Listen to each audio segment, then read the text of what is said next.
Be ready. 5 seconds. Start. This is the third meeting of the Central Advisory Board of Education since India attained her independence. It is now necessary, in the light of experience we have gained in the last 3 years, to consider carefully and dispassionately our hopes and plans for the education of free India in the coming years. It was but natural that after the attainment of freedom we should have considered ambitious programs for the expansion of our national education.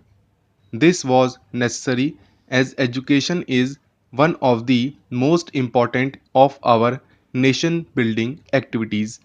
We had also to make special efforts to wipe out the deficiency in education created by over 100 years of foreign rule. It was in this spirit that the Ministry of Education prepared a program of work for the next 10 years. It was obvious that we had to build our educational structure from its very basis and improve it both qualitatively and quantitatively. The number of our literates was and is lamentably low. Even the literacy that is imparted is not of the highest quality. In view of the demand for an all round expansion and improvement, it became necessary to fix an order of priorities so that our limited resources were not frittered away in attempting too many things simultaneously. You will remember that it was with this object in view that the Ministry of Education, with your general support, proposed that our immediate objectives should be four, namely 1. The provision of basic education on a universal, free and compulsory basis for all our school-going children. 2. The provision of adult education in order to wipe out the colossal illiteracy of our masses. 3. Improvement and expansion of technical education in order to solve the problem of manpower for industrial and technical development. And 4. The reorganization and improvement of university education from a national point of view. The post-war development plan laid down that it would take 40 years to implement a scheme of basic education and cost the nation a sum of rupees 8,000 crore at the rate of about rupees 200 crore a year. You will remember that after the attainment of independence, we all felt that the period was too long and exigencies of our national economy demanded a reduction in the cost. We realized that lack of finance was not the only obstacle in our way. You considered these reports last years and generally approved of the recommendations.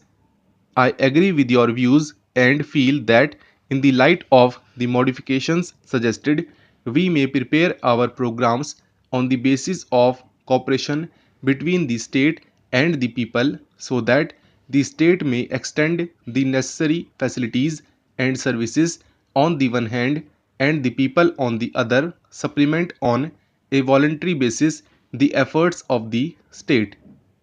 To improve our standards of technical education, the program that we had envisaged was the establishment of four higher technological institutes in addition to the strengthening of existing institutions. Considerations of finance did not permit us to start with all the four, but we thought that at least a beginning should be made. The Eastern Higher Technological Institute near Calcutta was taken in hand, though even waiting for the construction of all the necessary buildings. The scheme is in progress and I hope that the next academic year will see the first batch of teachers and students working in this institute. Simultaneously, it has been our aim to strengthen the existing institutions by improving their quality and increasing their capacity. In the field of university education, the Indian University Education Commission, under the chairmanship of Professor Radhakrishnan, was asked to submit its report within 9 months. You will be glad to know that it has already done so. The report is before you, and one of the main functions of this meeting of the board will be to consider the recommendations of the Commission. I have, even at the risk of some repetition, recapitulated these points so that we may be in a position to judge where we are. You will appreciate that so far as planning is concerned, the ministry is ready with its program in all the four fields mentioned by me. I would therefore like to draw your attention to the obstacle which stands in the way of their immediate implementation. You will remember that in 1947, the problem of refugees from Western Pakistan absorbed almost all the energy and a major portion of the finances of the nation. There was, therefore, no hope of adequate funds being available for educational expansion in the immediate future, but in spite of these difficulties, the budget for 1998-99 saw an increase in provision for education. During 1998-99, our scheme for educational reconstruction reached a suitable stage for implementation. It was my hope that the 1999-2000 budget would enable us to make a beginning with the program for the same now.